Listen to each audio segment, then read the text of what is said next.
대한민국은 이제 선진국이라고 불립니다. 선진국에는 부자들이 많죠. 그런데 우리는 유럽이나 미국의 부자들처럼 노블레스 오블리주를 실천하는 그런 부자가 거의 없습니다. 물론 그 부자들 중에 부를 함부로 과시하여 비웃음을 받는 사람들도 많지만 감탄이 절로 나올 만큼의 나눔을 실천하는 부자들도 많습니다. 우리의 경우는 어떻습니까? 국내 2위의 기업 삼성만 해도 재산 상속 문제로 후계자가 감옥을 들락거리는 등 문제가 있습니다. 다른 재벌 기업들도 그다지 좋은 상황은 아닙니다. 정경유착, 탈세, 꼼수 증여 등 온갖 불법, 탈법을 통해서 자손에게 부를 물려주려고 안간힘을 쓰는 그들을 보며 우리는 허탈함과 분노를 느끼곤 합니다. 그들에 대해 들어보신 분들도 많겠지만 오늘 거론할 부자는 위에 이야기한 부자들과는 차원이 다릅니다. 경주의 최부잣집이 그들입니다. 최부잣집의 기원은 조선 선조와 인조시대에 무관으로 살았던 최진립이라는 사람이 그 시조입니다.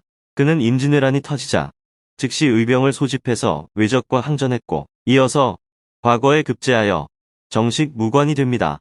병자호란이 터지자 69세의 노구를 이끌고 다시 전쟁터로 달려갑니다. 그리고 전사합니다. 그의 시신은 전투가 끝난 후 하루 만에 수습되었는데 중과 무적의 적을 맞아 최후까지 항전한 끝에 온몸에 마치 고슴도치처럼 화살을 맞아 숨진 상태였다고 합니다. 최진립의 셋째 아들인 최동량은 임진왜란 병자호란 이후 정부의 적극적인 황무지 개간과 수로시설 건설 장려의 흐름에 발맞춰서 경주부 분안면현 경주시 내남면 이조리 일대의 토지들을 개간하였습니다. 이어서 형산강의 물줄기를 끌어들여 수로시설을 건설해 이 양법을 도입한 결과 큰 부를 쌓게 되었습니다. 집안의 노비들에게 일종의 성과급제를 도입해 생산력을 증대시켰으며 일반적인 대지주들이 두던 중간관리직인 마름을 두지 않아 소장료를 비교적 낮게 받기도 했습니다. 조선시대에 존재한 이 마름이라는 자들은 지주와 소장농 사이에서 관리를 맡았던 자들입니다. 이들이 소장농에게 소장료나 기타 다른 자귀적 항목들로 뜯어낸 것들은 이루 말로 다 할 수 없을 정도로 흉악해서 각종 문헌에도 마름의 횡포로 인한 여러 사건들이 끊임없이 기록되어 있습니다. 그런데 이 마름을 두지 않았다는 것은 토지 소유자의 기본 심성을 말해주는 것입니다. 중간 착취 과정을 끊고 다소 성가시더라도 소장농의 권리를 직접 보호해주겠다는 기본적인 의식이 있는 것이죠. 최동량의 장남인 최국선은 소위 명화적이라 불리는 도적대의 침입을 받은 적이 있었습니다. 조선 중기 이후 흔했던 강도떼인 화적들에게 피해를 입은 거죠.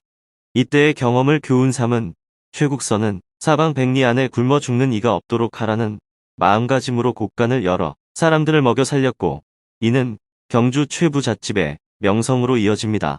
그 당시에도 지금처럼 일반적으로 흉년 때 지주들이 다급한 처지의 농민들의 땅을 싸게 사들여서 재산을 불렸지만 오히려 최부잣집은 흉년에는 땅을 사지 말라는 가훈을 세웠습니다.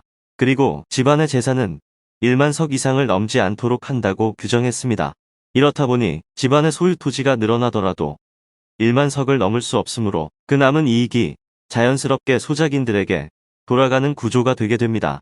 이런 이유로 일대의 주민들은 오히려 최부잣집의 재산이 늘어나는 걸 원했고 누군가가 땅을 매각하려 한다면 앞다퉈서 최부잣집에 소개할 정도였다고 합니다. 이것을 굳이 경영학적으로 본다면 이윤을 극대화하기보다는 일정 수준의 이윤을 유지하면서 지역 주민들의 신망을 얻는 경영 방식을 채택했다고 볼 수 있는데 이런 신망이 최부잣집이 무려 12대 400여 년을 이어오며 부를 지키는 근간이 됩니다.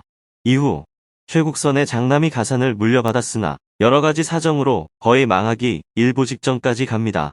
그러나 둘째 아들인 최이기에 의해서 집안은 다시 부유해져서 옛날의 명성을 되찾게 됩니다. 그렇게 최부잣집은 계속 긍정적인 부자로 살아갑니다. 그러던 중 12대 최준에 이르러 일제에 의해 국권이 침탈되자 최준은 가문의 전 재산을 털었습니다. 1915년 조선 국권회복단에 경주군 대표로 참여해서 자금을 기부했고 이로 인해 1년 여간 옥고를 치르기도 했습니다. 1921년에는 미국에서 열린 태평양회의에 조선 독립을 청원하는 청원서를 제출하면서 이곳에 명단을 올리기도 하죠. 이 무렵에 백산 안희재를 만났고 안희재의 제안으로 백산상회에 투자라는 형식을 빌려 독립운동 자금을 대한민국 임시정부에 기부했습니다. 또한 최준의 동생들도 직접 독립운동에 뛰어들었는데 임시정부에서 활동하던 최준의 동생 최환은 일제의 모략에 말려들어서 국내로 잠입했다가 체포되어 결국 옥사하여 순국합니다. 해방 이후 백범 김구가 최준을 만나서 최준이 보내준 자금을 독립운동에 소중히 사용했다고 감사를 표했습니다.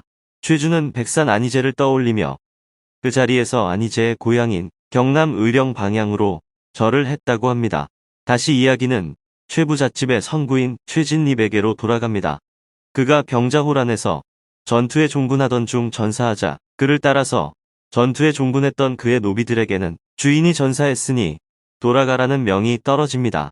그러나 노비 옥동 기별은 주인이 충신으로 나라에 몸을 바치려는데 어찌 충노가 되지 못하리오 라며 기어이 남아서 싸우고 이미 환갑을 넘긴 늙은이였던 그들도 결국 함께 전사합니다.